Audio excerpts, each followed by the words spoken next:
online, but there we go. Obviously sorted now. So, but there we go. I'm Spox. Glad to have you here. Please make sure you're hitting the like, subscribing to the channel, subscribing to Daniel's channel as well.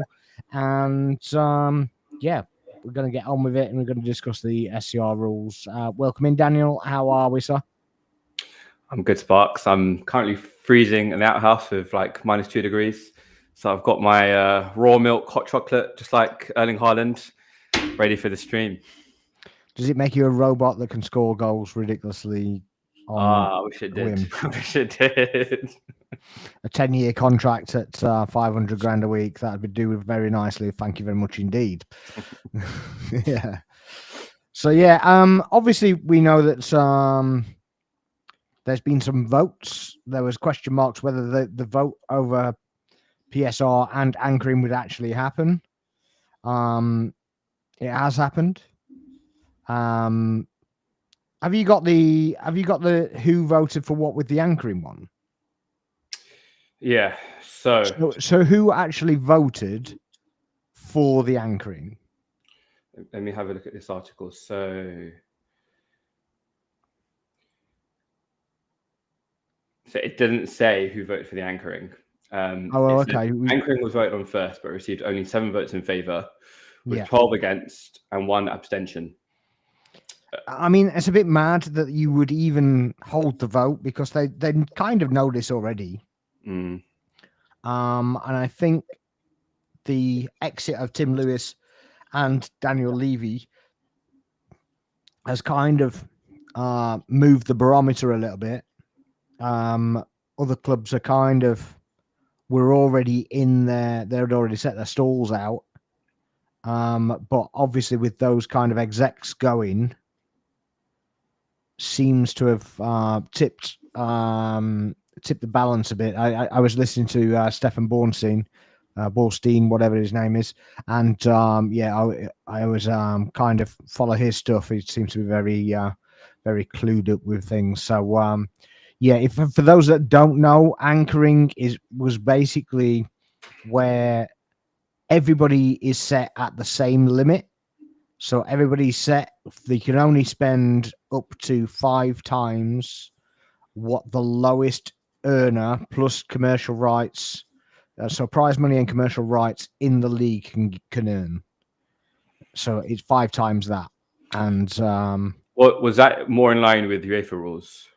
No. SCR. What we're going to is more in line with UEFA. I got you. Which is why obviously the PFA and the Agents Association were basically threatening legal action because they saw it as a salary cap. It's going to encourage salary caps and such like, which you probably would. So that one is gone. That one's completely out of the water. PSR as well, where it was 105 million over the 3 years. That's the maximum you can lose. That is also dead. So who voted? Does it tell you who voted for PSR? Yeah. So the clubs then voted on SCR, which passed 14-6, with Bournemouth, Brighton and Hove Albion, Brentford, Crystal Palace, Fulham and Leeds voting against, and SSR, which passed unanimously. A threshold of 14 of the 20 clubs voting in favour of a proposal is required to change Premier League rules. Right. So they voted on keeping PSR basically. So it was a PSR. If you basically say no, you keep PSR. If you say yes, it's SCR, right? Yeah, I got you. So yeah. So basically, I think that we'd have been in that keeping PSR, not necessarily doing the anchoring, but I think we probably want to keep PSR, and I believe Spurs were in the same boat. So yeah, which kind of makes sense, right? Vinay being CEO of kind of both clubs at one point in their tenure. Yeah. I mean, they're obviously a lot richer clubs now.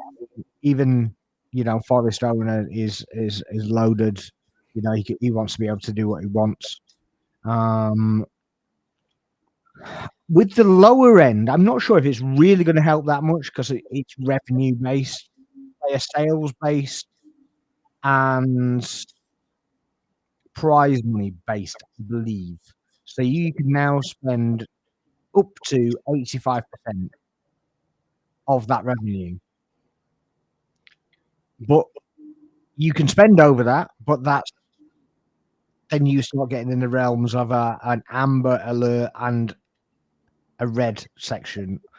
I don't know what the actual. I guess the amber is a fine and the red is points deductions, as they were trying to explain earlier on. But I don't really. I guess there's certain thresholds. If it's like 2 million over, it's an amber. If it's 5 million over, I think it seems very similar to the Formula One actually. So if it's like 2 million, then you kind of get a slap on the wrist. If you get up to 5, 10 million, whatever it is, then you're obviously dealt with a lot more harshly. So yes, it says here actually. So costs assessed under SCR include player and head coach wages, agent fees, and the amortization or impairment when a club writes down a player's value in their books or transfer fees. And a continuation of the old PSR regime, costs related to women's teams and youth academies are included for SCR purposes.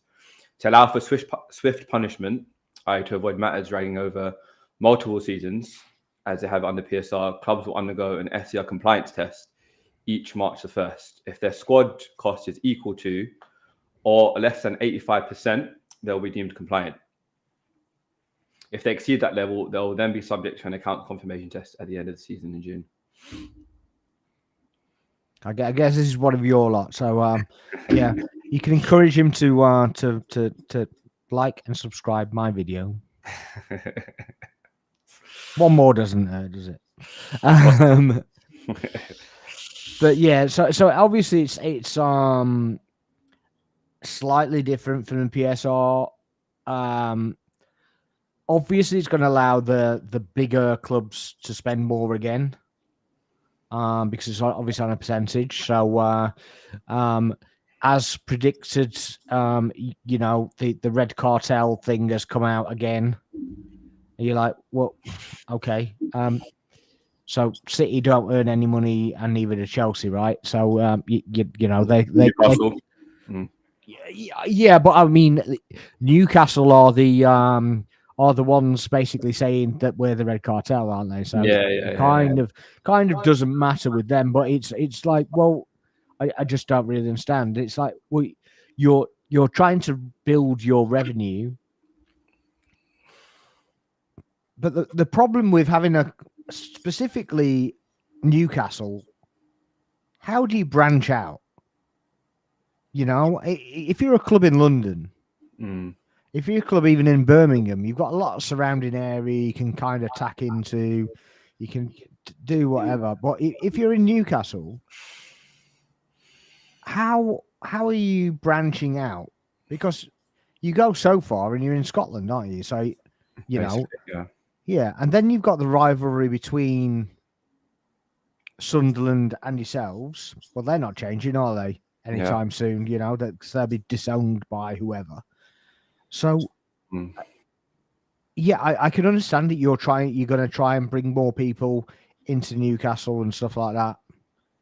I mean, fantastic for a night out. Are they going to move there? Wouldn't have probably thought so. But, with the rep that London gets right now, it's nobody's moving there either. But, there's plenty of surrounding areas. I live 60 miles away, and I travel to every game.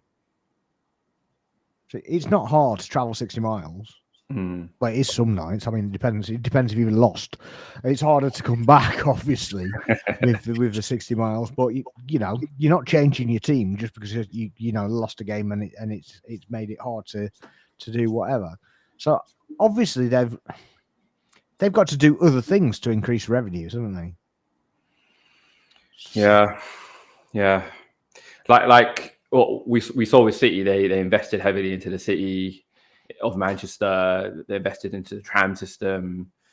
They bought a multi-complex. They bought a bunch of houses as well, so it all became part of like the City group. So the only way I can kind of see something like that happening for Newcastle is them kind of doing a similar thing.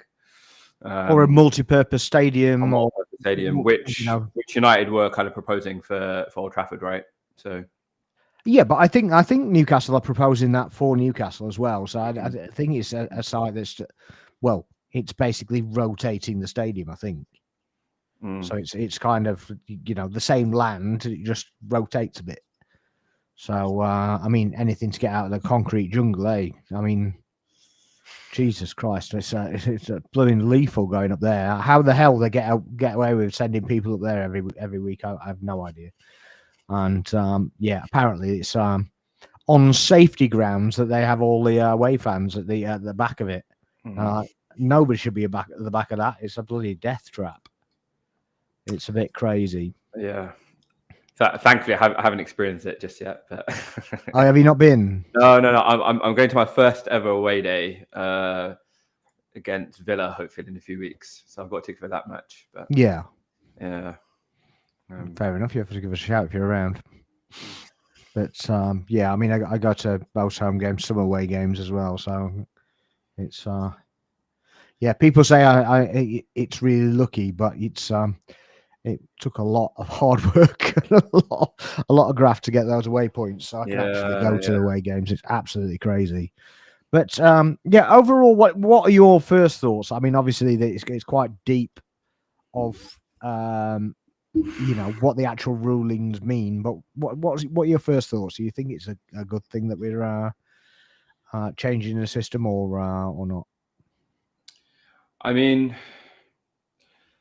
like, let's see how it goes, really. If it means that clubs are less likely to kind of spend over their means, if it means that clubs are less likely to kind of go broke, like we did that many years ago, then why not?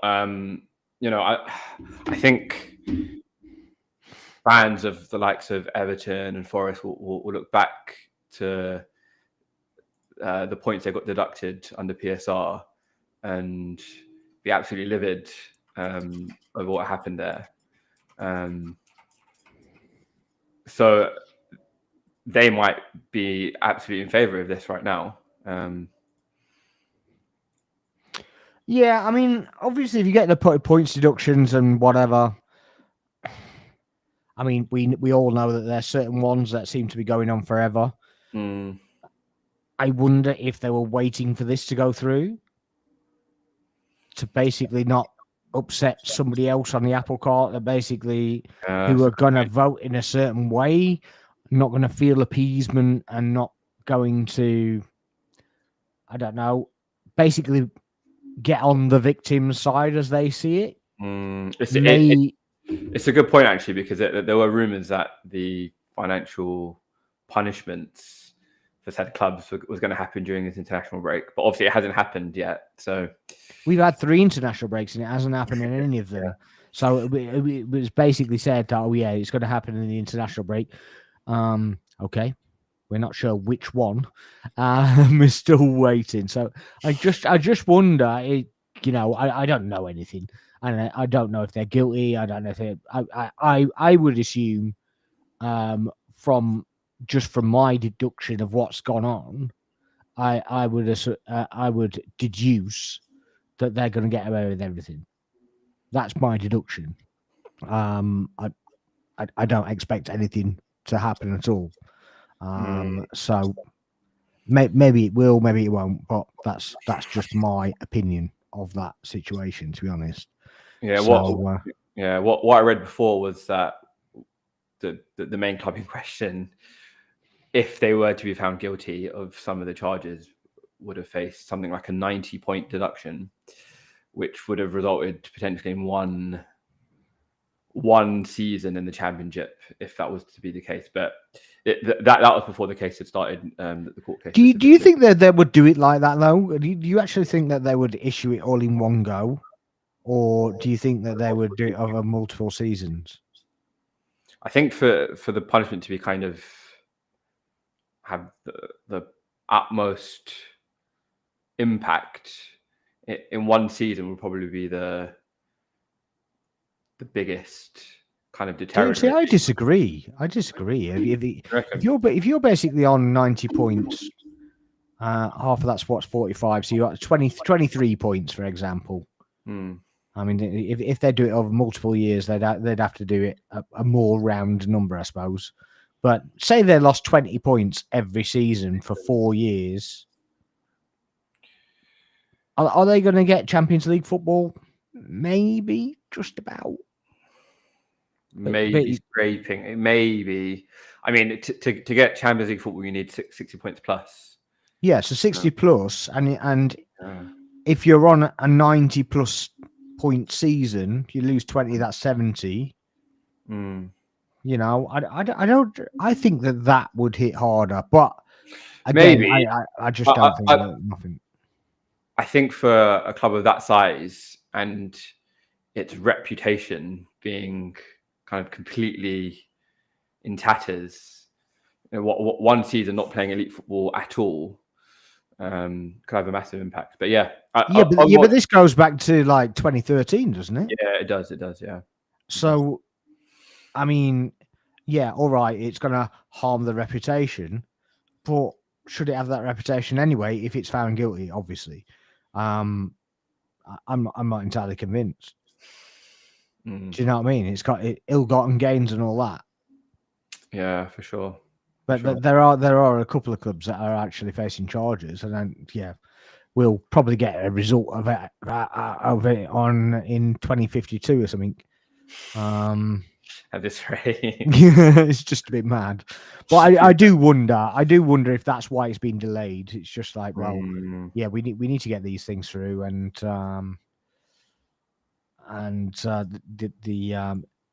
we get this decision out of the way first. So maybe.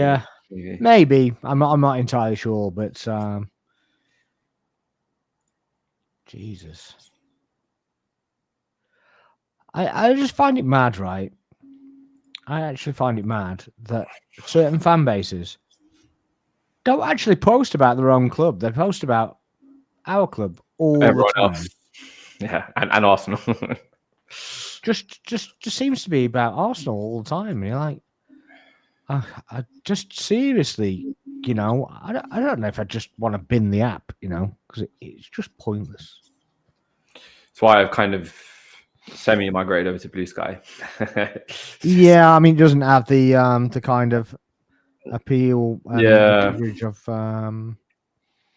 of X though, does it? But yeah, if this is going in the bin, then not entirely sure how that's going to work. It's draining. It's draining. I was saying this to always the other day, like that the negativity around the club just kind of makes you want to bury your head in the sand and just completely remove the app altogether. It's just so we draw a game and the world is collapsing. Both ops specifically. How are you feeling after that now? A bit more level-headed. I don't think we discussed the big Gabby injury.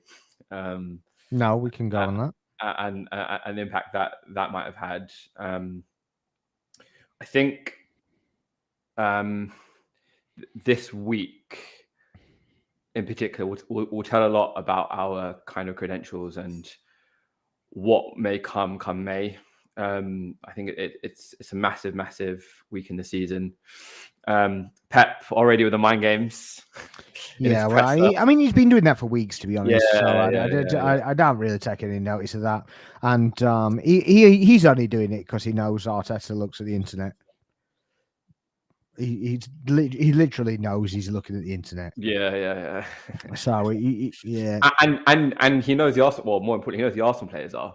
Yeah, exactly. So well, I mean, his players are as well, but you know, but it's just I don't mind the mind games. There's nothing wrong with that. As long as you keep it respectful and whatever. And Yeah, he always seems to. So I have no problem with that whatsoever. yeah. I have to say, Pep does look better at himself because last season when he was kind of doing all this scratching and his whatever he was doing, he didn't look healthy, and nobody wants to see that. It doesn't matter who it is. Whether it's a manager of your club or manager of somebody else's, nobody wants to see that. I remember looking back at when Hodgson came in for his caretaker role, and then it was extended. And my Palace. God, yeah, Palace, yeah, and the Palace fans were a bit on his back, and he was like, "Well, I don't know what you want from me, just do my job, sort of thing." But he looked ill, man. He just looked ill. It just seemed to be getting to him. So, yeah, nobody wants to see that. Yeah, it's high stakes, and it's why Klopp essentially walked away from coaching entirely, or having a bit of a sabbatical. So, yeah. Evening, Khalid. How are we, sir? Welcome in. Guys, if you're in the YouTube, please make sure you're hitting the like, the subscribe, and sharing the video. That'd be much appreciated. Thank you very much indeed. Yeah, have you seen the Graham Potter basically getting rafters as well because he basically losing with Sweden, and it's like. Did he lose 4-1 or something? I think it was 4-1. Yeah, well, in the end, yeah, and they're basically calling him the most clueless manager in the world, basically. So it's like, well, okay, but he's missing both his strikers, though. To be fair, yeah. not that they were scoring bin loads anyway when they were actually in there, but it was like, well, his two best players, yeah. They're combined 200 million. Yeah, exactly. They were kind of carrying them anyway, weren't they? Exactly. Yeah. So yeah, I feel a bit sorry for him, but it's like, well, he's chosen his chalices, hasn't he? Really, and yeah, they've not really ended very well. So yeah, I don't know how long he's got left in his tenure over there as well, but yeah, back to the kind of the topic that we were on. Do you actually fear City now? Do you think that they're in a really good place, or what do you think? I'll ask me the question tomorrow at 7 p.m. No, that's why I'm asking you now. So you have to bin it, and yeah, I think, like, again, this is Pep Guardiola. I said this on our channel earlier on this week. It's arguably the best coach in the world. We know they turn into an absolute juggernaut, a machine come January. I think if we can keep on doing our thing and we can keep results and keep players fit, we should be okay. But yeah, like, tomorrow is massive for them. Really, really huge. To go 1 point behind us and for us to put the pressure on us, basically. It puts the pressure on us, absolutely. And again, well, we spoke about it before in terms of the dynamics of the title race. City playing first, us playing as kind of the main event on Sunday evening. One thing it does do is it tests our emotional capacity to manage these big moments and these big matches. Yeah, if you look back to a couple of seasons ago, like, we were really, really close, and it was just literally one tiny slip up that cost us the title in that run in, as opposed to, you bottled the league, which has been a typical accusation against Arsenal. And similarly, like the season before, we simply weren't ready. Like, it was the youngest team in the league at that point. Now I actually put the bottle in. Yeah, but 2 seasons ago, I think that was a bottle. I think the season before, I don't think we were ready, like you just said, and last season, I don't think we really challenged at all. We didn't challenge at all. Yeah, exactly. No, Exactly. so I don't think that was a proper title challenge on our part anyway. So this whole narrative that Arsenal bought 3 leagues in a row, like it's complete nonsense. It's just nonsense. Even the season we got to 8-9 points. We took it to the last day of the season. It's not like we completely collapsed. And it would have taken literally just a Chris Wood chance at Nottingham Forest for them to draw, or Heung-min Son to score a goal and level it up, and we'll be sitting here. We won Prem under our belts. So yeah, equally we could have beat Fulham, but yeah, we beat Fulham, we win the league. So you know, if you look at it that way as well. So I don't like to try and kind of excuse everything, because I just think that's not right. But yeah, I do think the bottler tag comes too easy to Arsenal. From rivals, I really do.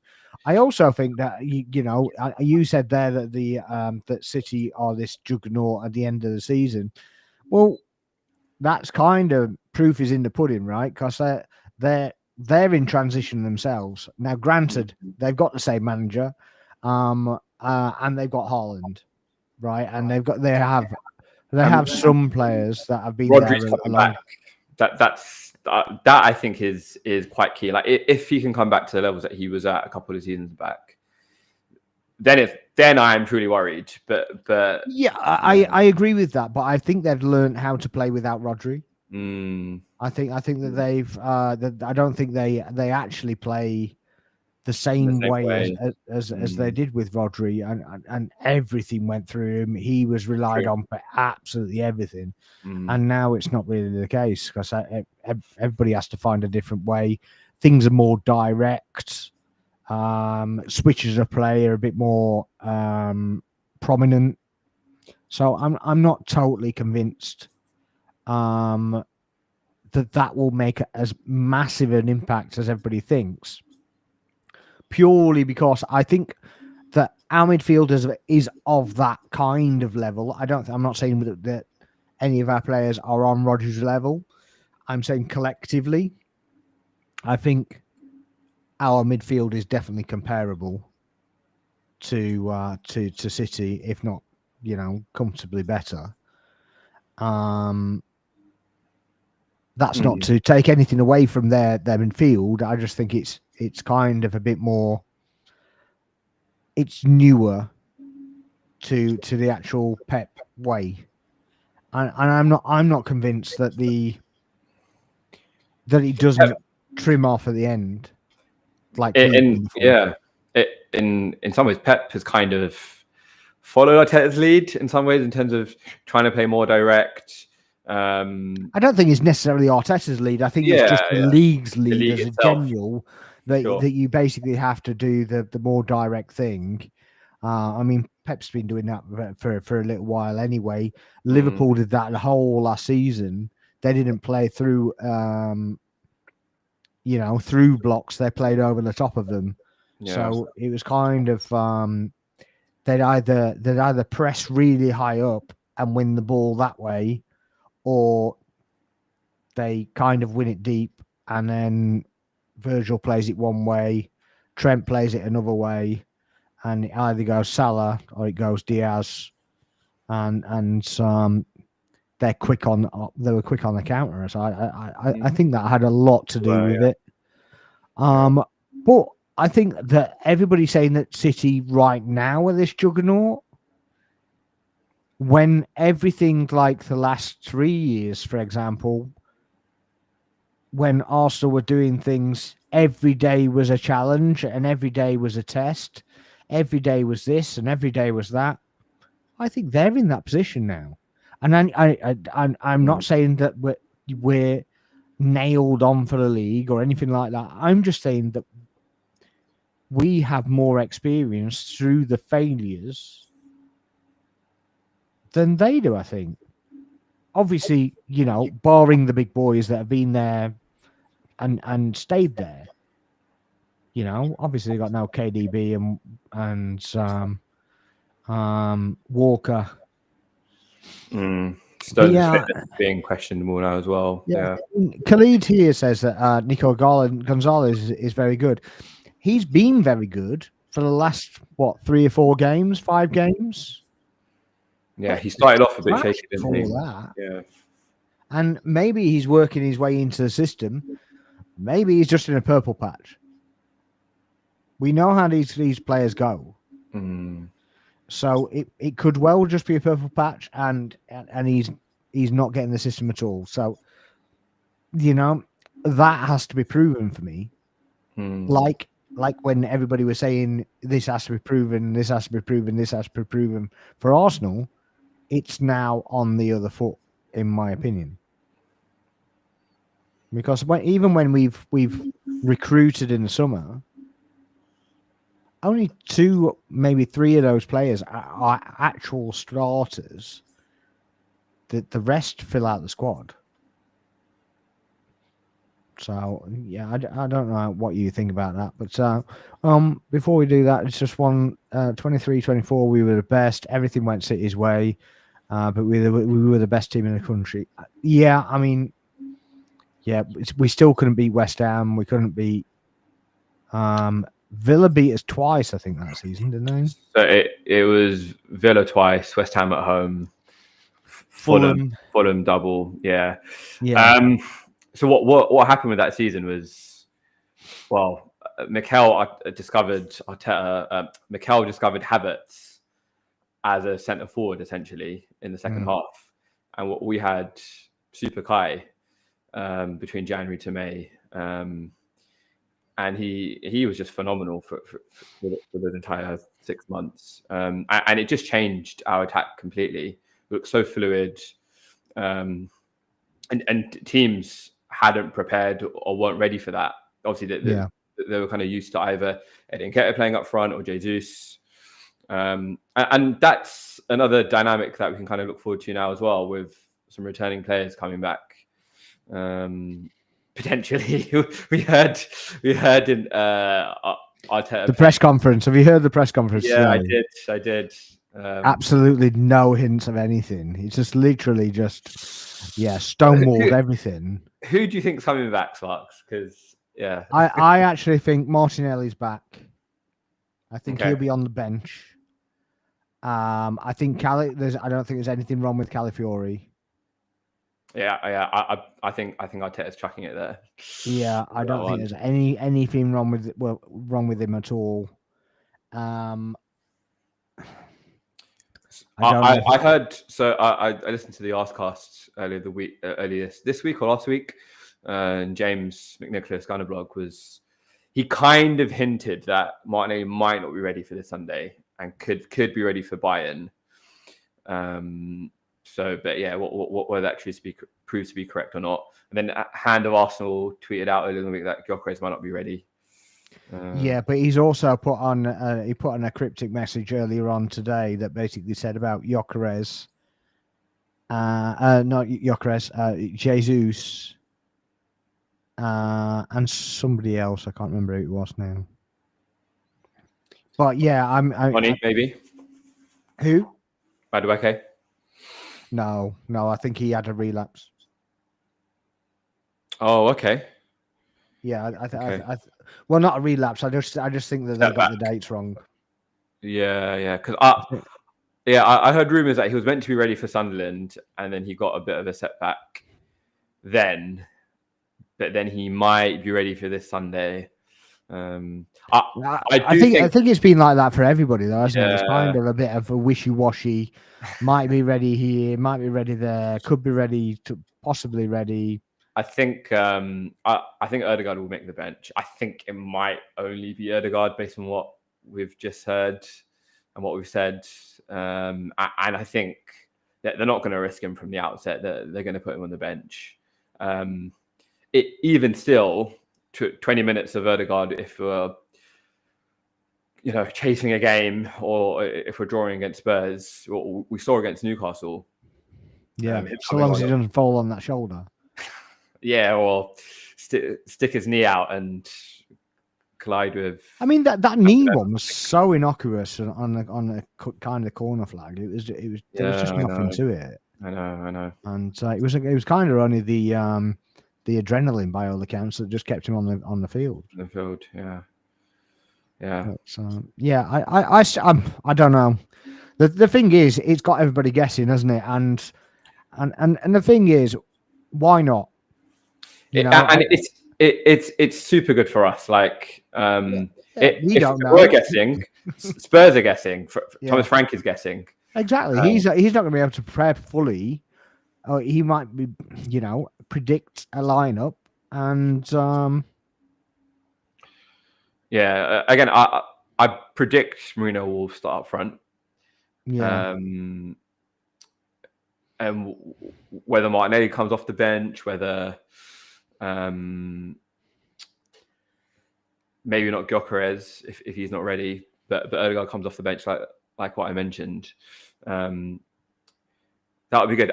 Likewise, I don't think anyone who's not ready will be risked because we've got some massive games coming up. In some ways, the kind of slower pace of Champions League football might suit some of the returning players better. Yeah. So I do wonder whether they may be targeting Wednesday for some of them. Yeah, this is kind of why I think that Martinelli might be back, because obviously they would like to get him to play against Bayern. So we know his routine. He basically plays for 25 minutes in the game before if he's going to play that game. So if that's the signals were there that was happening, but everything has been so vague. I bloody love it. I just think it's really good. It's just like juggling everybody else. But you got Arsenal fans going, well, why can't you tell us? And I'm just like, why would you give the advantage away? Why would you? Exactly. It's crazy that the club used to literally post like medical updates. Yeah. This player will be back in 3 weeks. This player will be back in 2 weeks. And it's like, okay, what benefit is that to the team? Like, well, it's like the I don't know if you've seen the Cole Palmer thing today, that that he basically broke his toe or something like that, and you're like, so so what?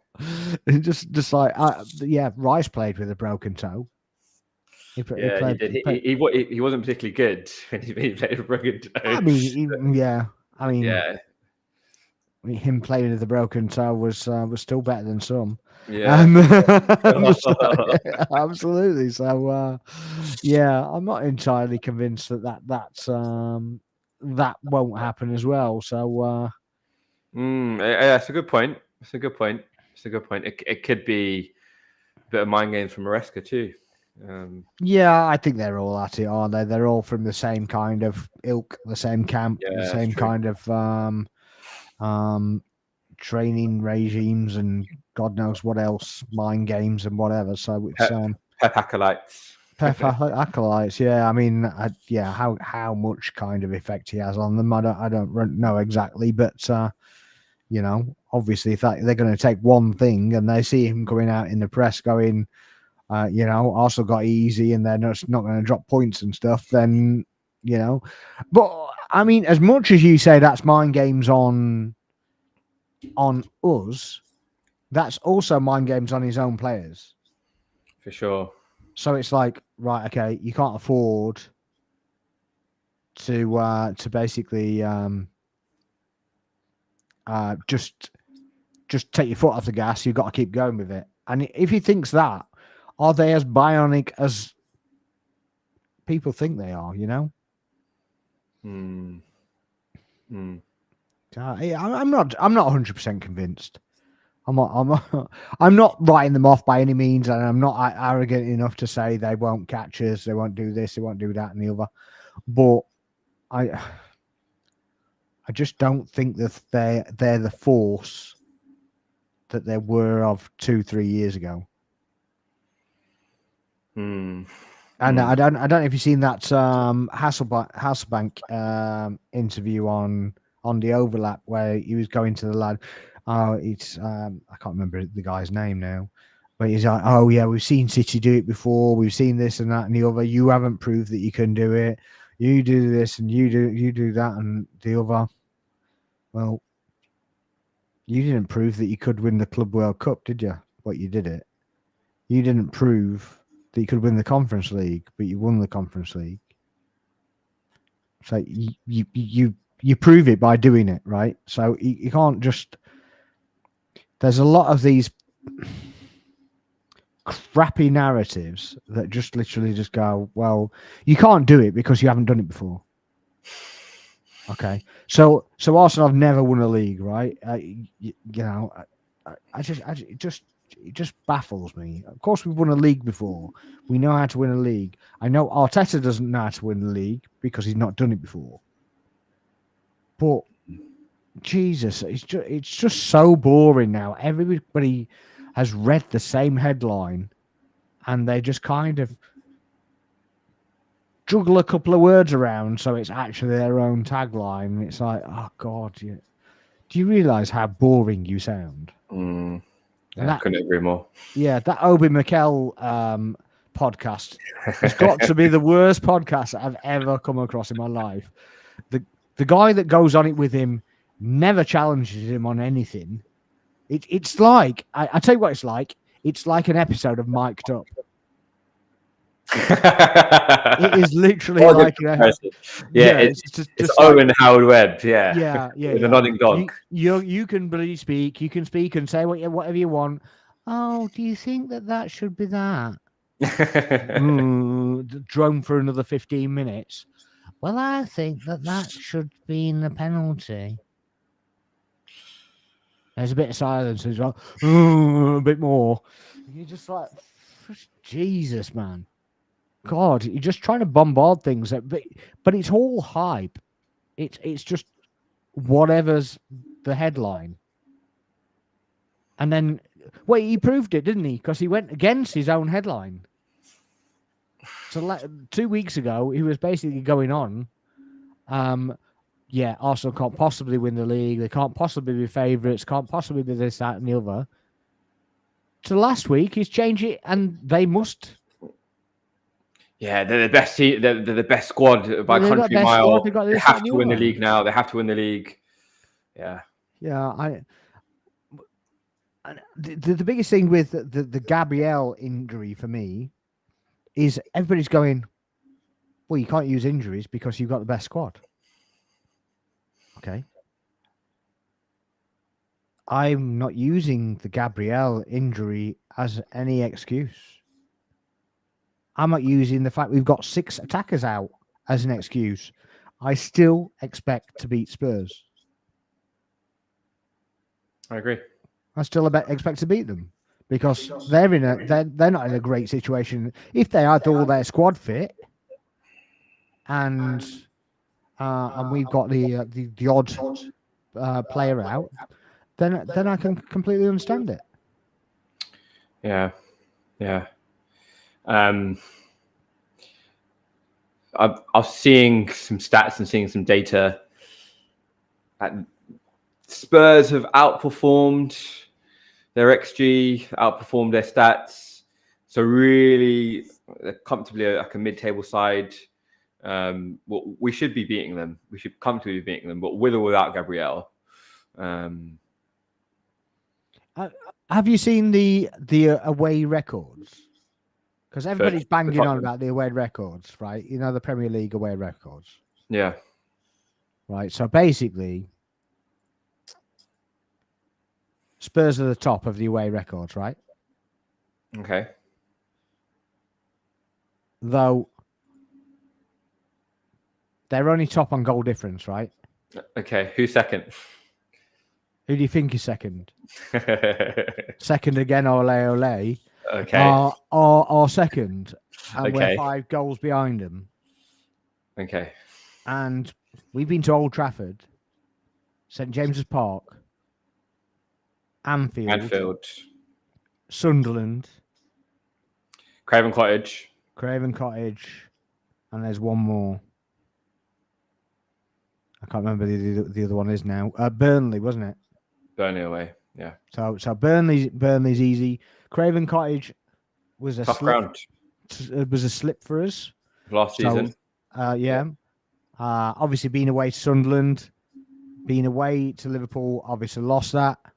Being away to Man United, won that.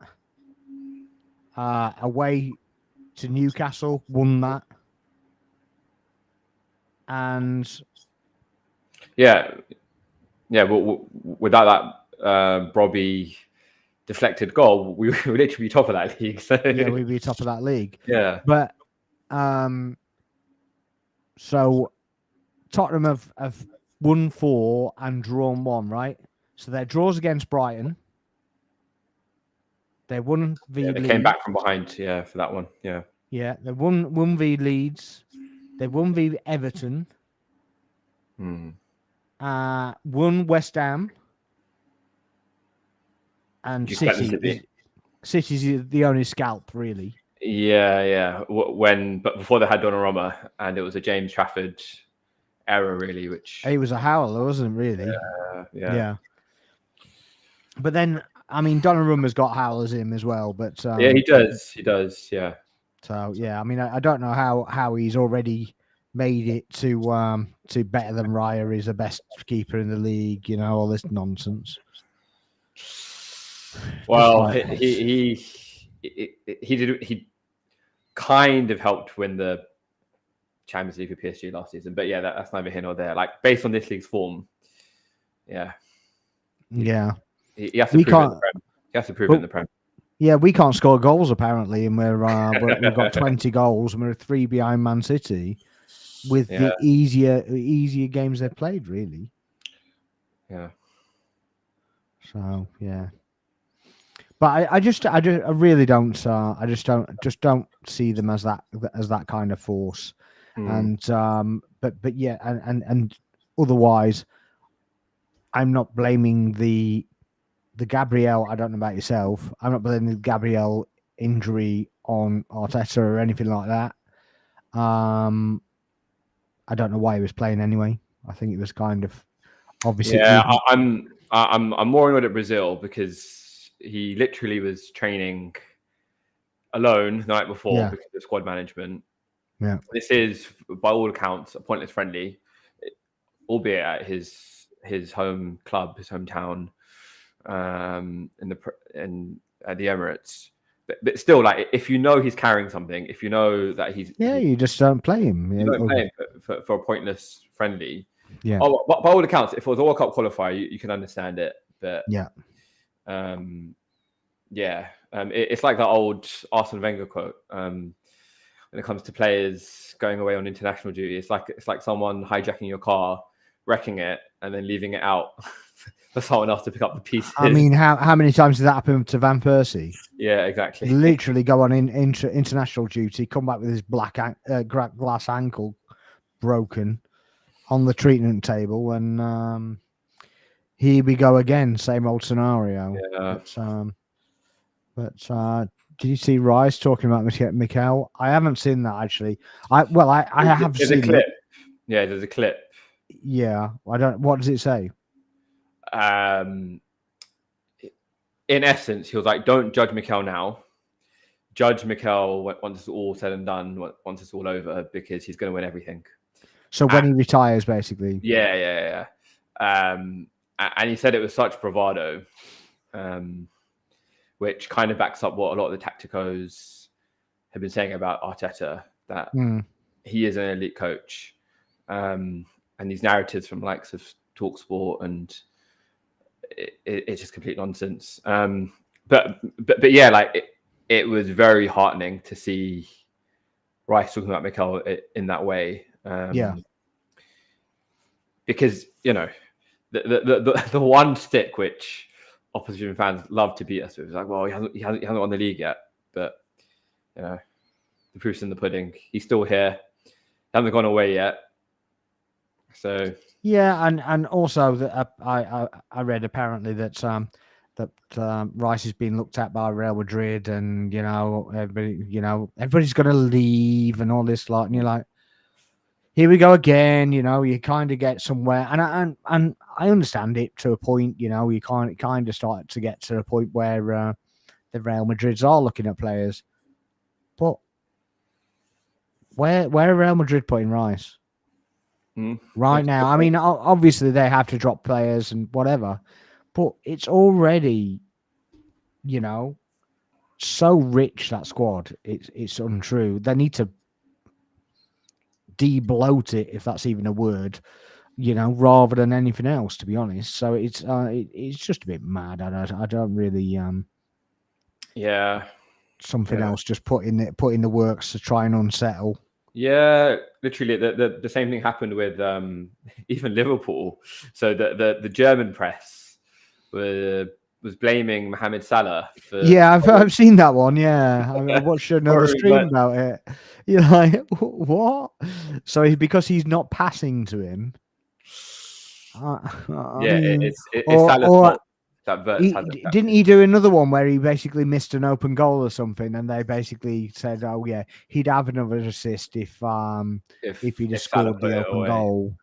And you're like, yeah, but things happen, It's just not that simple, is it? But yeah, I mean, how do you see the next 2-3 games going, really? Because obviously we've got the Bayern Munich in place of in the middle of Spurs and Chelsea. Obviously, Spurs at home, Chelsea's away. How do you actually see them going? I think we spoke about this before on the last stream before the international break. I think maybe I'm a little less confident now for Spurs in terms of keeping that clean sheet as I was before without Gabriel being there. I do still expect to beat them, maybe like a 2-1. With regards to Bayern, if we get the players back who are rumored to be coming back. Again, I predicted a draw before. I'm still sticking by that, like a 1-1 or a 2-2. But if we manage to get Gyökeres back, if we manage to get Madueke back, we're at home. I see no reason why we can't beat them. And similarly, like for Chelsea, like they're so temperamental as a team, so Jekyll and Hyde.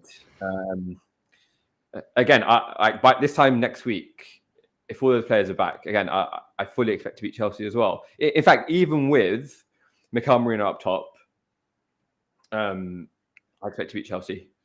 And what have you got for the Spurs game? So I'm thinking a 2-1 now, without Big Gabby there. 2-1 to us. Okay.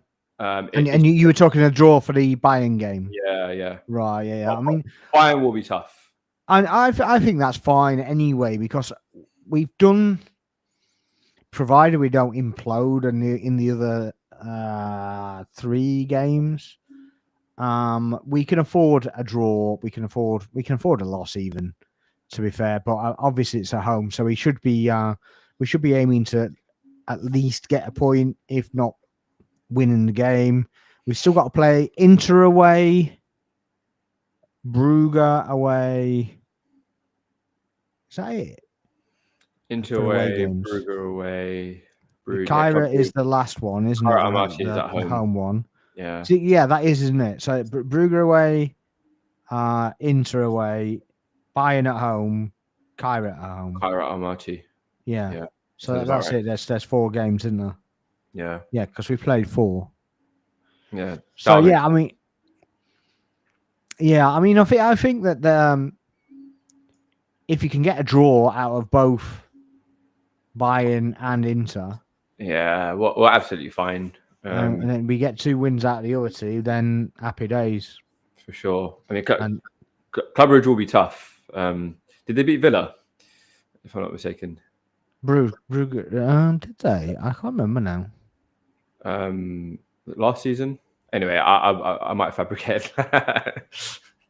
And didn't they? No, I was thinking of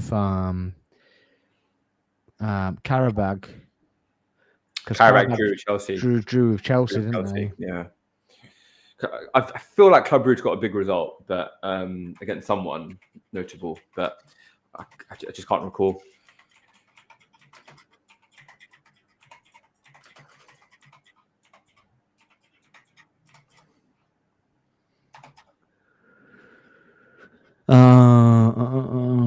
Beat Rangers. It was Rangers. Okay. Bayern beat them 4-0. Okay. 3-3 with Barca. Okay. That was That's the one. that was a notable result. Yeah. Yeah. Okay. Okay. Yeah. So that Rangers was a playoff. Mm. So that's the 2 legs of playoffs. So they beat them. Is that right? They beat them 9-1 on aggregate. Wow. Okay. That's crazy. All right. Okay. That's why I was thinking of Villa. Okay. Yeah. Yeah. So, I knew they beat a British team. But they beat Monaco, but Monaco aren't doing great. Mm. Atlanta beat them, Bayern beat them, and they drew with Barca. So they're it hasn't put. Well, yeah. So they're 22nd in the league table. Okay. Fair enough. So not ideal. I had a question for you, Spock. So, say Calafiori is out for the Sunday. Let's say Mikel was speaking the truth, and he's a doubt for Sunday. Who would you play both at centre half and left back? Considering Nkapie is there, Mosquera is there, Lewis Kelly's there, and Spurs have a kind of unique threat with Kudus. In fact, for me, Kudus is out though, isn't he? Is he out? Really? Yeah. Well, he's on the injury list. I don't know whether he's recovered yet. Fantastic news.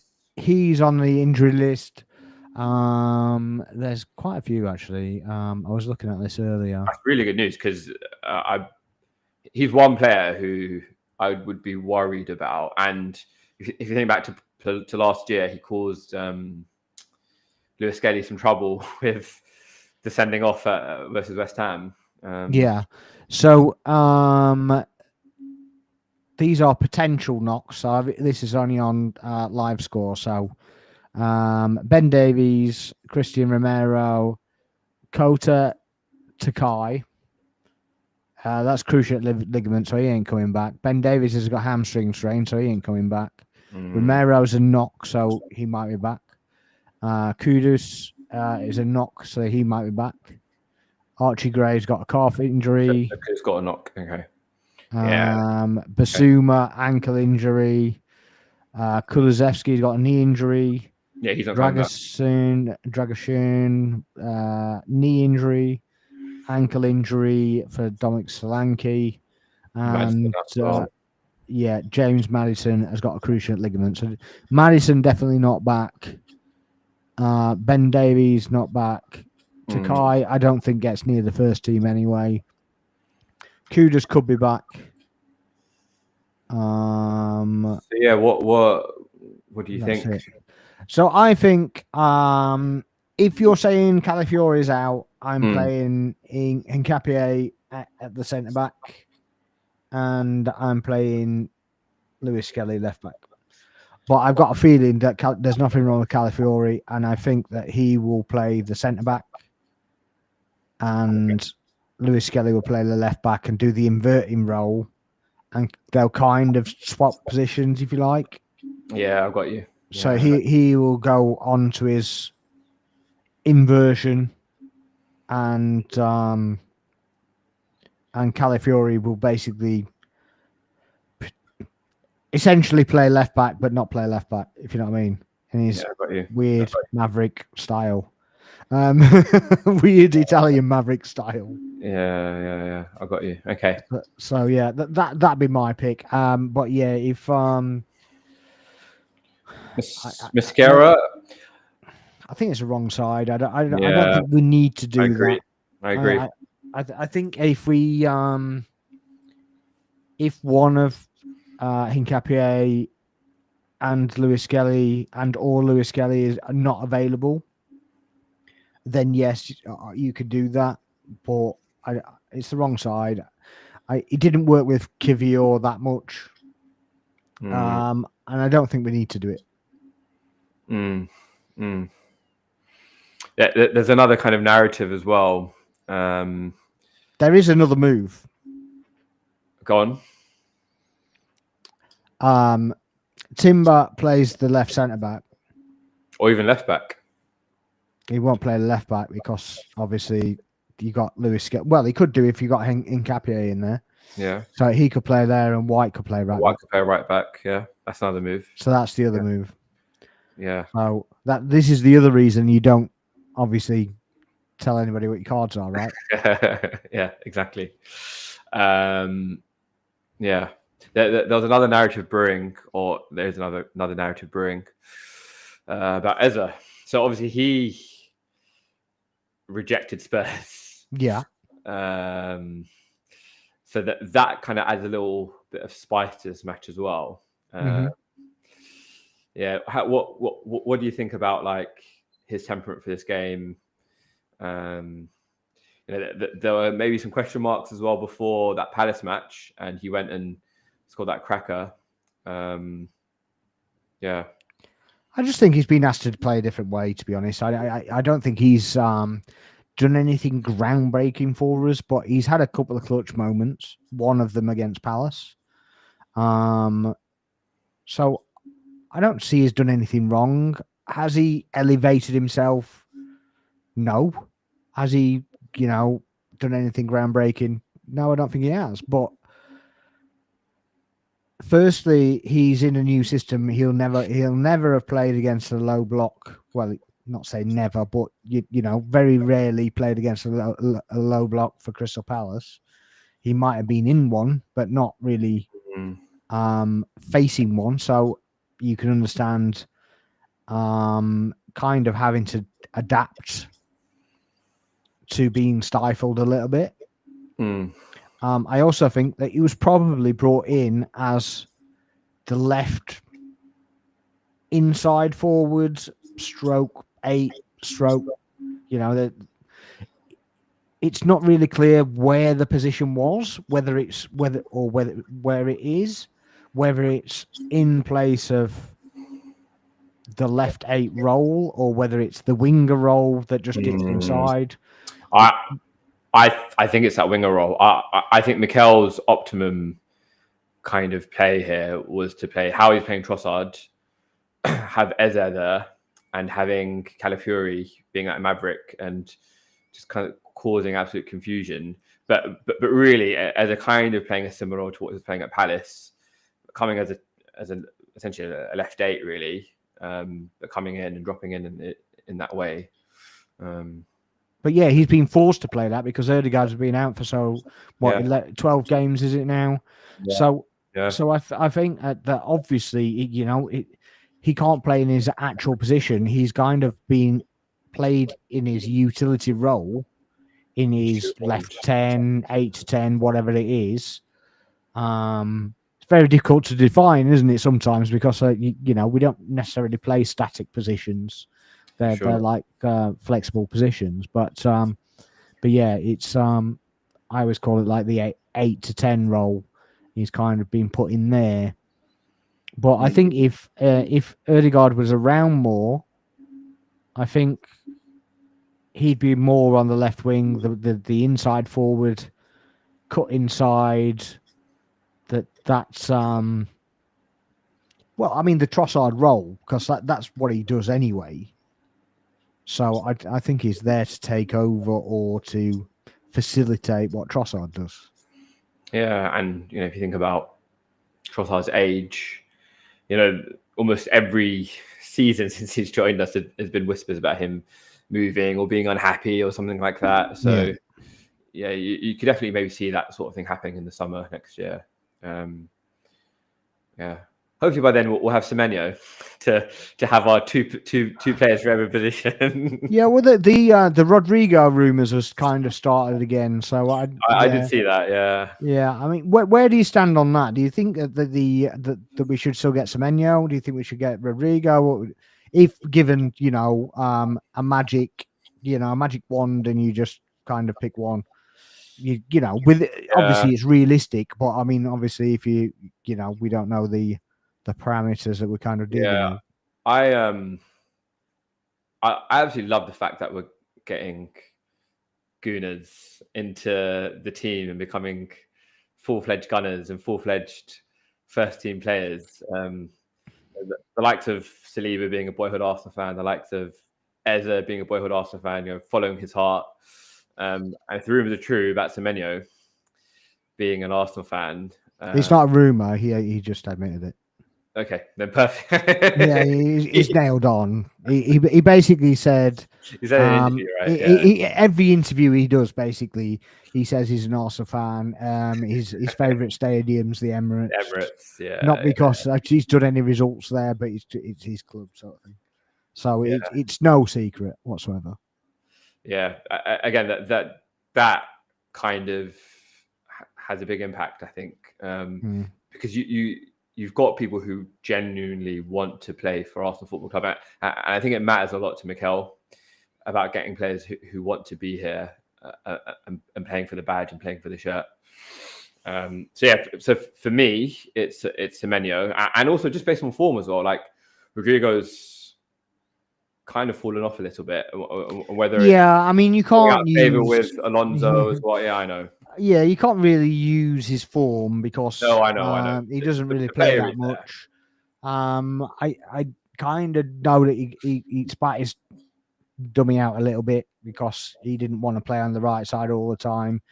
He wanted to play in his preferred position. He doesn't want to be a utility player. He wants to be first kind of pick, which I kind of understand. But then if you're going by the summer and then you hang your hat back on Real Madrid, it was like, well, if that's the case, why are you doing that? Why are you saying you just want to hang around? But it's like, well, I kind of get it. You're at Real Madrid. You don't really want to leave Real Madrid because you ain't coming back, are you?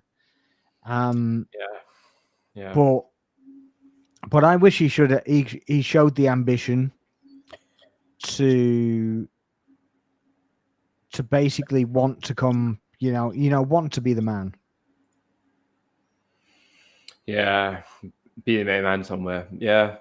What would you have Rodrigo over Semenyo at Arsenal? Or would you have it the other way around? Or short take? To be honest with you,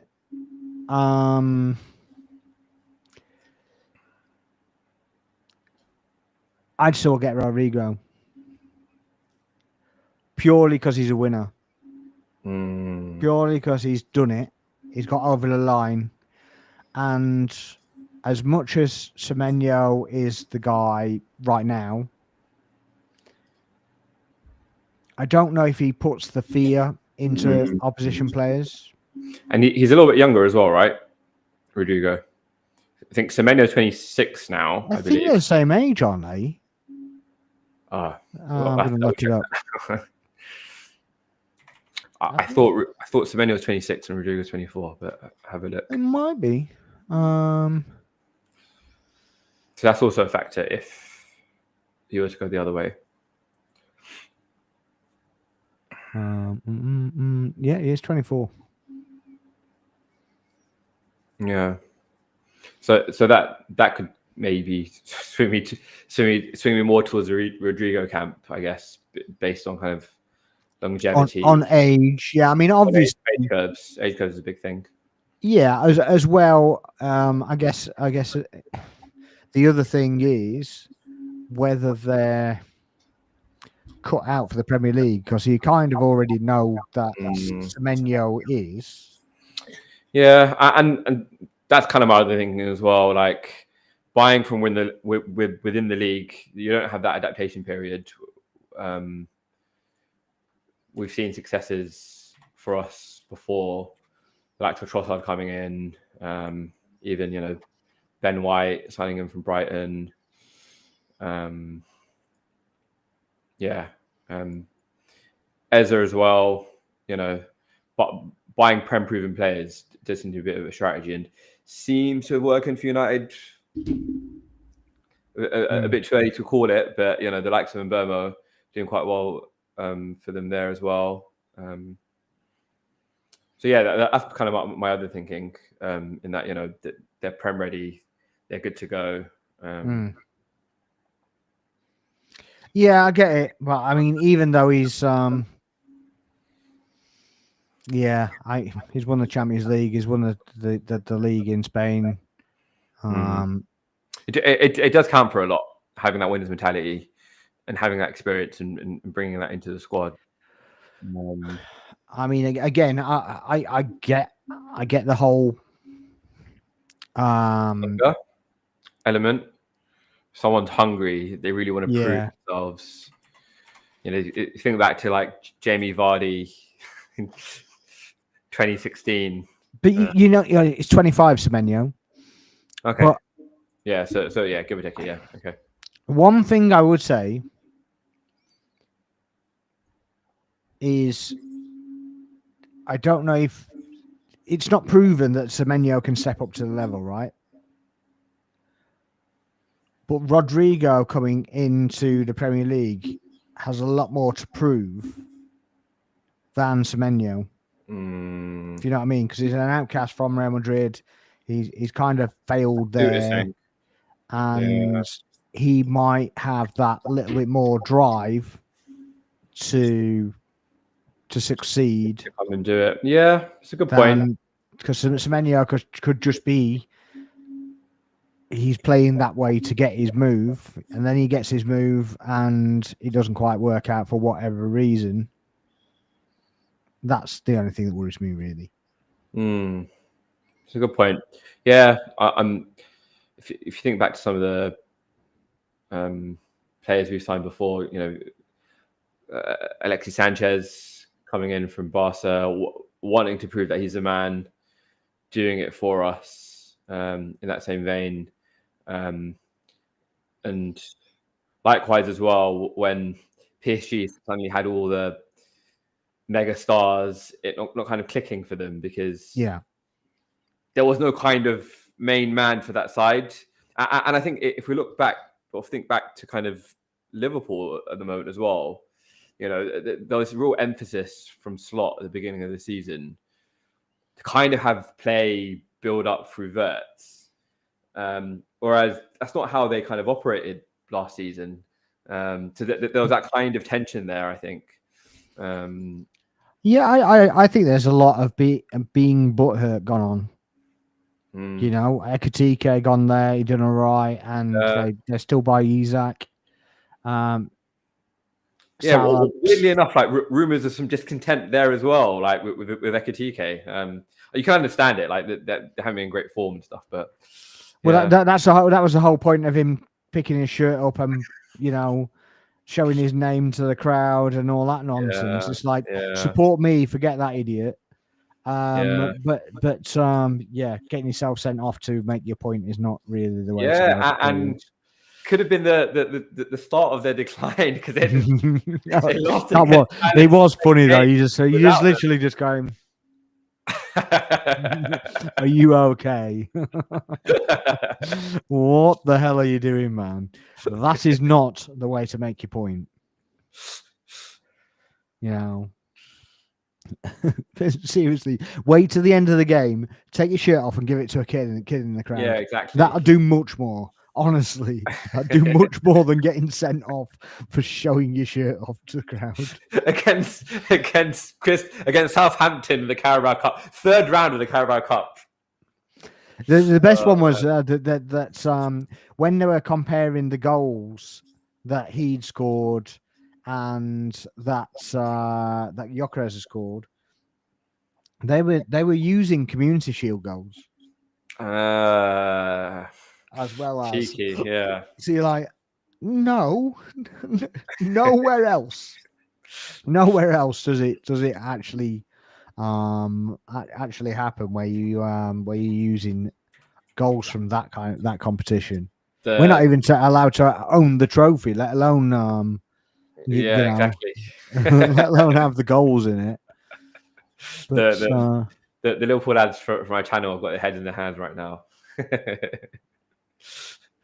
What's that? So the Liverpool lads from my channel have got their heads in their hands right now, just listening to us. Yeah. They're probably not listening. They're probably not what I'm going to get. But I was just trying to see what other competitions that he'd scored in. So he's got three goals and 1 assist in the Prem, 1 goal in the Champions League, 1 goal in the League Cup, and 1 goal in the Community Shield. And Gyökeres had how many? I think he has 6 as well, doesn't he? Yeah, so he had two against Atleti, 2 against Leeds, which was 4. 1 against Sunderland. Not Sunderland, Burnley. Oh, Burnley, yeah. So yeah. 4 in the Prem. He's got 4. So it's the same, but he's got 4 in the Prem and 2 in the Champions League. Yes, it's the same. Yeah. Yeah. Although, no, because he's got 1 more because they were using the Community Shield one. So we ain't having that. Not having that crap. You can't have the Champions League one. I'm sorry. The Community Shield one. Yeah. If Mikhail can't have his Community Shield trophies, then no, absolutely not. No, it's definitely not happening. No, we're not conceding. It doesn't matter. It doesn't matter what you say. We're not conceding that one. And if you want to argue, then come on the stream and we'll have an argument. But you're not having it. Absolutely not having it. I refuse. But yeah, so you're expecting a 2-1 win. You're not expecting a clean sheet on. So you want me to have a heart attack tomorrow, Sunday, do you? I'm sticking with my head, not my heart. Yeah. The heart is saying 2-0, man. The heart is saying 2-0. Fair enough. Yeah. Should we just run through and see if we can do some? We'll do some predictions. I am actually going to write them down because I never do that. And let's do that. And we can say I'm right, you're right, whatever. Hopefully better than Dom's prediction about Forest being Bournemouth, right? The other week. Yeah, he did say that, didn't he? And I was like, oh yeah, I wasn't with that as well. But just to go over another point actually, with the City play ahead of us for 3 other match days, and it's not until we play Villa, which is at 12:30 on a Saturday. Never really like those. Right after Brentford in midweek on a Wednesday night. Yeah. So that's on a Wednesday. But again, I guess with the earlier kickoff, if there's any kind of saving grace. So we kick off at 7:30, and there's a 8:15 kickoff, and I can't go to them because I can't get back. It's just impossible. And it's just trash. So I think my Wolves game is going to be going because I can't do that. You know what? They never ever think of the fans when it comes to decisions. Like honestly, like who really is going to be? Sorry to say it, but like for the neutral and screw the neutral here, but who would actually tune in to watch Arsenal kind of pummel Wolverhampton? Trish, who commented on the chat, is a Wolves fan. Maybe Trish will be watching that, but other than the few thousand Wolves fans who might be tuning in, so 8 p.m. So 8 p.m. on Saturday. So even me, I live in North London. It will take me the match will finish about 10 o'clock. I'll get back around 10 past 11. Yeah, so I'm looking about 1:15. Yeah. By the time I get home from that. So by the time I mess around with it, and you never hit a connection. Yeah. But yeah, if you want my ticket, just go give us a shout. Okay. I don't know if you're going with people or whatever. So because you have a season ticket anyway, don't you? I do, yeah. If you got mates that So I'm on my J's by myself. Yeah. But so for this Sunday, for example, my very wealthy benefactor uncle has got club seats, and he's demanded that I take my mum. He's a Spurs fan. Wow. every single season, without fail, she sits in club level, sitting there really quietly with her mouth covered, praying that something happens for Tottenham. Only to be bitterly disappointed. Yeah, same crap, different day, isn't it? Yeah. So yeah, but after the that Villa game, the run is quite easy, to be fair, or it should be. So we got Wolves there, we got Everton, and then Brighton. Everton at home.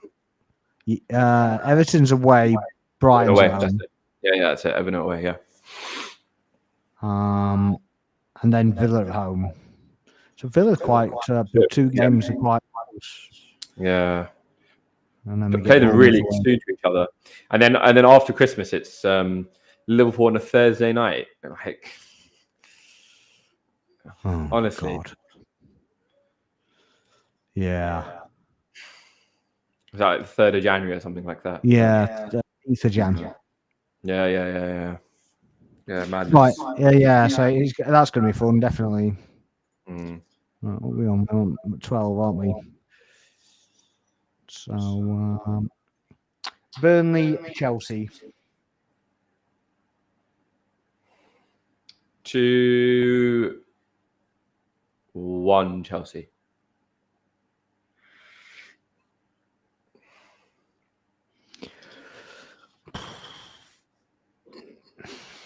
I'm going to say.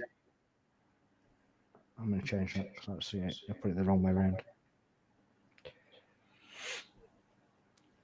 Yeah, I think 3-1. Mm-hmm. Sounds right. But I listened to a Chelsea guy earlier on, basically going, "Oh yeah, I fear Burnley more than I fear Arsenal and this, that, and the other." What was it, John Obi Mikel? No, I get what he was saying, because he was basically, he doesn't trust his own team and all that. Yeah. I get that. But then later on, he's like, "Oh yeah, we're going to batter Burnley, and then we're going to batter you, and then we're going to do this, that, and the other." And you're like, "What? See, you don't fear for Burnley then?" Yeah. They the team are up and down, and the fans are up and down. That's the best way. It's a bit crazy, to be honest. Yeah. But yeah, Bournemouth, West Ham. I'm going to look at West Ham's Bournemouth. Okay, I'm going to go 3-1 Bournemouth.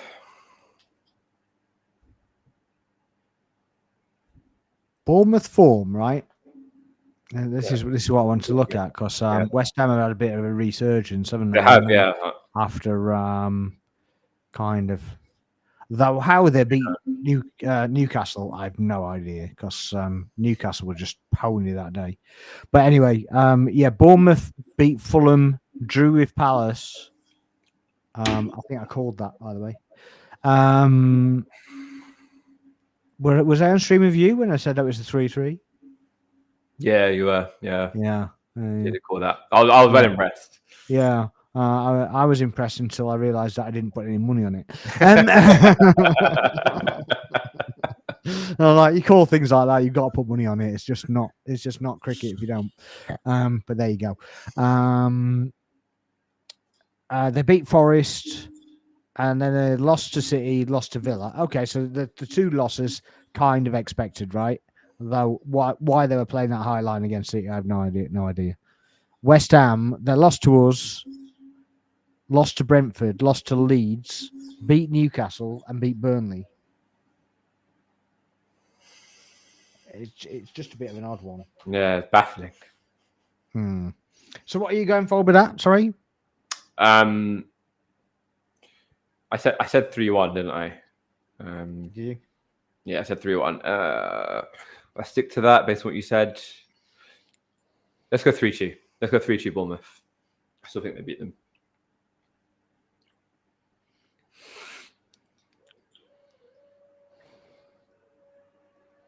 I'm struggling. I'm only struggling because against Newcastle and against Burnley, they scored 3 goals. They turned up, yeah. That's the only reason I'm struggling. I'm going to put it down for a draw. I'm going to put it for a 2-2 draw. Oh, okay. But that's just purely because they scored goals. Not for any other real reason. I was trying to be clever for my fantasy team when they played Burnley when I knew Gyökeres was injured, and I put in Bowen. I was like, oh yeah, fantastic. West Ham have scored 3 goals. Let me look. Yeah, no goals or assists for Jared Bowen. Oh, great. Oh God, yeah, same old. Yeah, oh yeah, there'll definitely be 2 goals in that. 0-0. Thanks for that. Yeah, well done. Brighton v Brentford at Amex. I can see there being goals. I can see that being like a good 2-2. Yeah, I'm going 2-2 as well. Mm. That was initially what I was thinking because both similar types of form as well. Yeah. Fulham, Sunderland. Who's at home? Craven Cottage. Oh, tough one. I'm gonna go 2. I'm gonna go 2-2. I was about to say 2-1 Fulham, but I'm gonna go 2-2.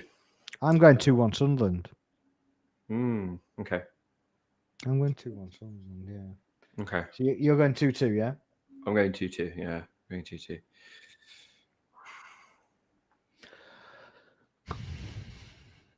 Maybe I'm just overestimating it at Sunderland because they did well against us. Yeah, maybe.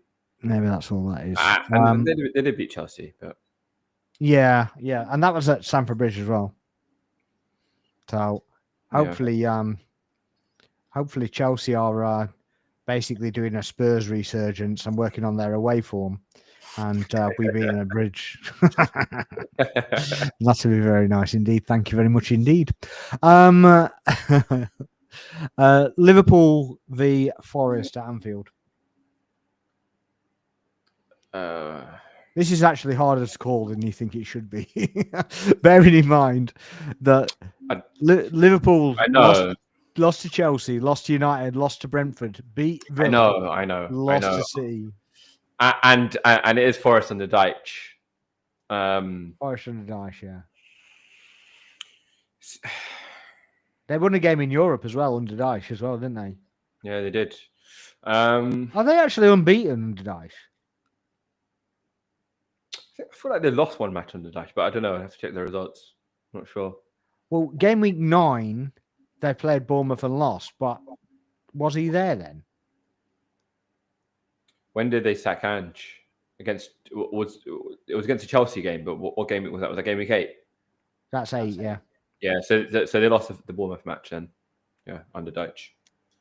Well, yeah, but was game week 9 out before the internationals? Was that a caretaker manager? I don't know. Yeah, I don't know. I'm not sure. I'm going to have a draw. Wow. I hope you're right, because I would love for that rut to continue, because it makes for a very interesting and funny pod for the Liverpool boys next week. Yeah, I'm going to have a draw and if a draw happens, I'm coming on your pod. Please do. Please. I mean, I'll come on it anytime anyway. But yeah, absolutely, you are. Just haven't been invited. I'm adding you in, man. I'm adding you in. I just need an invite. I think they win 2-0.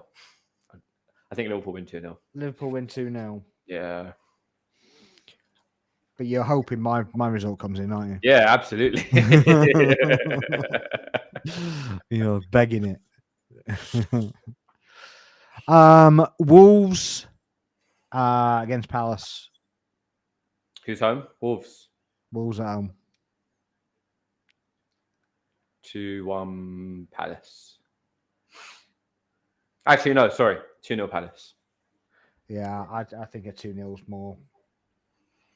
Yeah, I think they're gone. Wolves, even with Rob Edwards coming in. And I do like him. I think he's a good coach. I think it's a good coach. I think it's a suicide move. Yeah. If I can use that word. I'm not using that word as whatever, as a bit of a veto. Yeah, I just think he's. I know exactly what you mean. I'm talking about his career, not anything else. Yeah, I know exactly what you mean. Just covering that off before anything. I don't mean he's yeah, you know. But yeah, I just don't think he's and I'm going to go 3-0. 3-0 Palace. Okay. 3-0 Palace. Yeah. Yeah, I don't think he's doing his career any favors whatsoever. Yeah. And I think under normal conditions, if he'd have left like Borough and whatever, he'd kind of be welcomed back in with open arms and whatever. But I think he's that ship has sailed as well. Yeah. So yeah. Newcastle City. You go first, Box. I'll say my piece.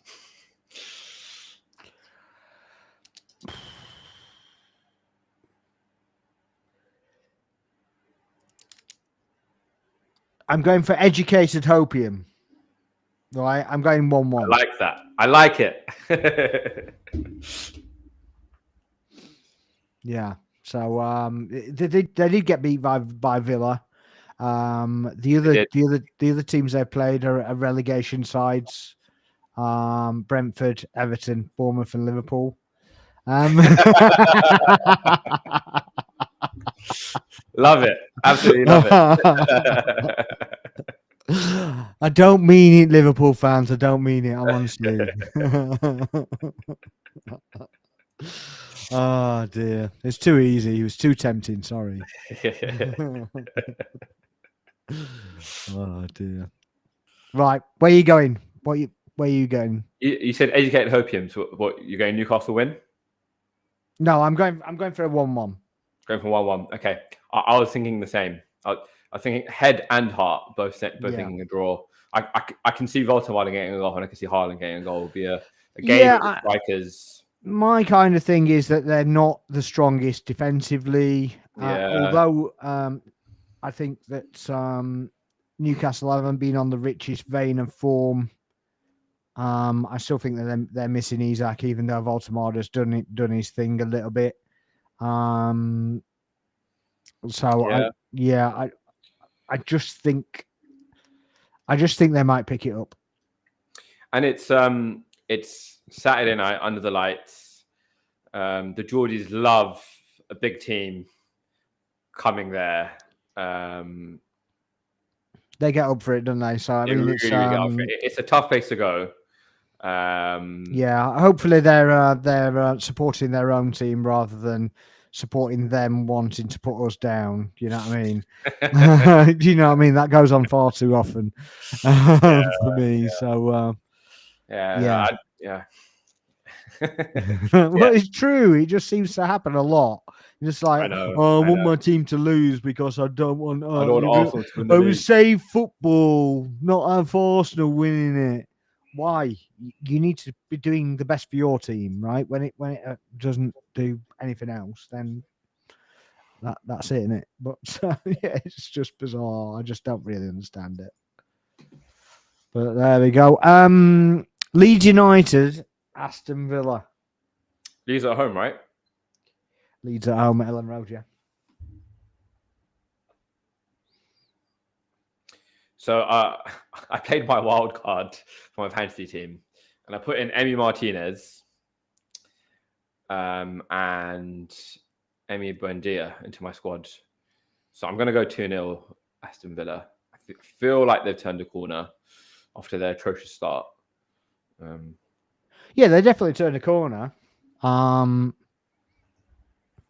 Yeah, I mean, I don't see any other result than a Villa win. Even on the form table, they've they've won 4 and lost 1, where Leeds United have won 1, lost 4. So it's where the intelligent money goes, anyway, isn't it? For sure. So I've gone 3-1. You're going 2-0. I'm going 2-0 Villa. Okay. We kind of discussed the Arsenal Tottenham game. What's your prediction? I'm going 2-0. Okay. Yeah. I said 2-1, but I think I'll stick with that. You're sticking with 2-1. Mm. Okay. And I reckon this would be a good game on a Monday night. Actually, it's very rare that there's a decent game on watch. Monday night. Yeah, for sure. Normally you end up with bloody Wolves and Everton or something silly like that. Yeah. Well, why would I even bother watching that? But I think the Man United Everton game, I think it'd be a good game. Yeah, it'll be a good watch. It will be a good watch. I think it will be an actual good game. I mean, Everton aren't in the greatest of form. And Man United are unbeaten in 5. Is it 6 now or 5? Something like that, yeah. So but it's definitely unbeaten in 5. I've got the 5 up now, but I don't know if it goes on further or if I can go further. Yeah, so I can't do that on here. So I can't see anything other than the Man United win, to be honest. I don't think it'd be comfortable, but yeah, I agree. I'm going 2-1 Man United. Yeah, similarly, like I said, I play my wild card. I put in Cunha and in Mbeumo for my fantasy picks. Because one, Sesko's injured, so he's out for a month, which means Cunha has to play up top, and Mbeumo is in pretty decent form. So, yeah, they haven't got another striker anyway, have they? No, I don't think so. And before Sesko, if you want to call him a striker, no, he'd be off the bench maybe if he does do that. But he wouldn't start there. Yeah. But then I don't know who that means starting on the left. But yeah, but he'd probably play narrow, wouldn't he? Play narrow. 4-2-3-1. Amram does seem to love Mason Mount. Yeah, but that's whether he's dropped his sick note off. Yeah. Really. I'm going to go 3-1, I think, on that. Okay. So yeah. And then what was your predictions for, let's cover Bayern and Chelsea? The Bayern game, I think we should be trying to win, but I think we take a draw. Yeah, I think so. I think we end up with a draw. You said 1-1 or 2-2 last time, didn't you? Oh, probably a 1-1 with that.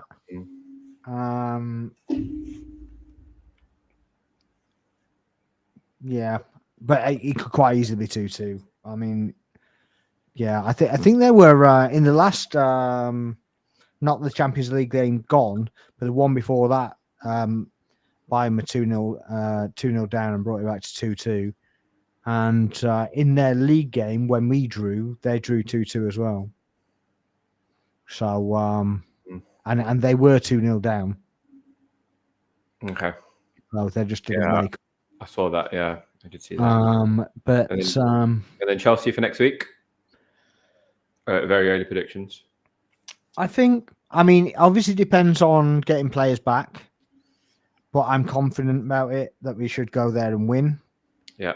Obviously it's not the easiest place to go, but we have a good record there. Certainly recently, I think it's 2018 since the last time they beat us. I know that they've got draws and everything, but it's that's the last time they beat us. Yeah. I don't think it'd be comfortable. I think it'd be a 2-1 win, maybe. I don't think it'd be anything mad. I mean, I hope it's another mauling because it'll shut the internet up for a week. My player's better than your player. My player's better than this, and this player's better than that. And it's just like, oh, for the love of God, give it a rest, man. In some ways, I'd love it if it's a really dirty 1-0 away victory off a set piece. No, because then you're just gonna get you're lucky and all that. That's all you're gonna get all week long. Just let them boil their own piss, man. Yeah. Just let them, man. I'll sit there and just laugh with 3 points in the bag. I mean, that's fair enough. But yeah. Okay, well, I think we covered everything. Yeah, it's been great. Thanks for having us on. Yeah, unless you can think of anything else. No. Just hopefully the results go as we call it, particularly for the City Newcastle match. I mean, I don't really care, to be honest. I'm not really kind of hanging my heart on it. It's I control what we can control. Yeah, and let them worry about that. The one thing from the title race, well, one thing that it's taught me from a couple of seasons ago was not to bother watching any of their matches, because you either end up getting your heart broken, or end up just turning the TV off in frustration. Yeah, I think you can watch it, and then, but I just don't think the hate watch is really that. I think it has the adverse effects. Yeah. If you just watch it as a neutral and you're just going, well, it doesn't really matter, then I think that's probably the best way to watch them. And I also think that,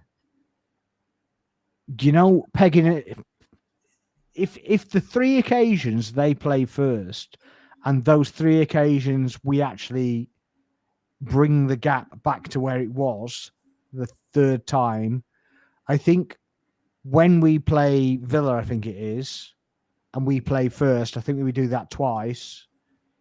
If we do that, our job on those twice, I think it has more effect because it demoralizes them. Basically gone, we've tried to catch them up, they've got away. We tried to catch them up, they've got away. We tried to catch them up, they've got away. And now they're away. Yeah. Automatically. You reminded me of last season with Liverpool Brentford. So I think Brentford were beating Liverpool. I think it was 2-0 or 2-1. I vaguely remember what you're talking about. Yeah. And then Darwin Núñez came and scored a couple of goals or something like that. Yeah. I think it finished 3-2, didn't it? 3-2 or 4-2. Something ridiculous. And then that same day, funnily enough, we played Aston Villa. Yeah. And we were leading, and we ended up drawing that match. Yeah. Psychologically, it does have. It plays with your mind. So you basically, 100%. But like I said, I just think if we can stabilize that, and they're going to put the pressure on, and we come out the other side of those games, I think that shows a lot of stature, shows a lot of mentality, and when it then flips, you've played 3 more games as well, so we're not on game week 11 anymore. We're on game week 15. Yeah. Well, sorry, from game week 12 to game week 15.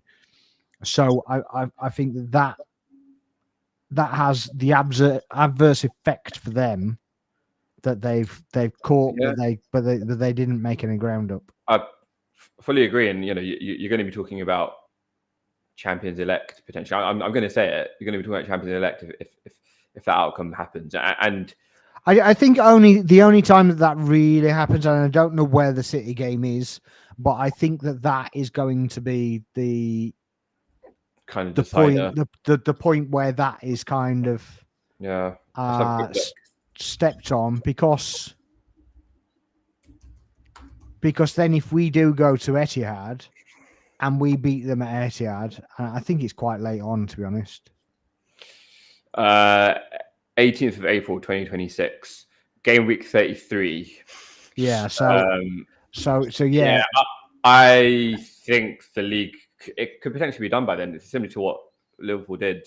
If what you said kind of goes, Sparks, psychologically, they could be defeated. Let's see. Yeah, let's hope. Yeah, exactly. But obviously, you know, if we're a reasonable, you know, kind of points tally in front of them, then we only need to draw that game anyway. So Yeah. it's just one of those things. You kind of just need to do better or the same than they do, isn't it? For sure. So yeah. Okay, Corky. Well, thanks for coming on, Daniel. Appreciate you. Thanks for having me on as well, Sparks. Always a pleasure. Yeah. So guys, if you're in here, please make sure you're following, subscribing both channels. We'll make sure that if you put your channel in the comments, then everybody can follow up on your channel as well. So everybody can do subscribe and like the video from that point of view as well. That'd be much appreciated. We'll be live next week. Hopefully we like this. Not punching microphones, but you know, I probably can't do that again if I tried, but there you go. But there we go. So yeah, hopefully we get the points. In an ideal world, City drop some as well. So we shall see. But yeah, in the meantime, have a great weekend, and we'll see you on the other side. Have a good one. Good night. Good night.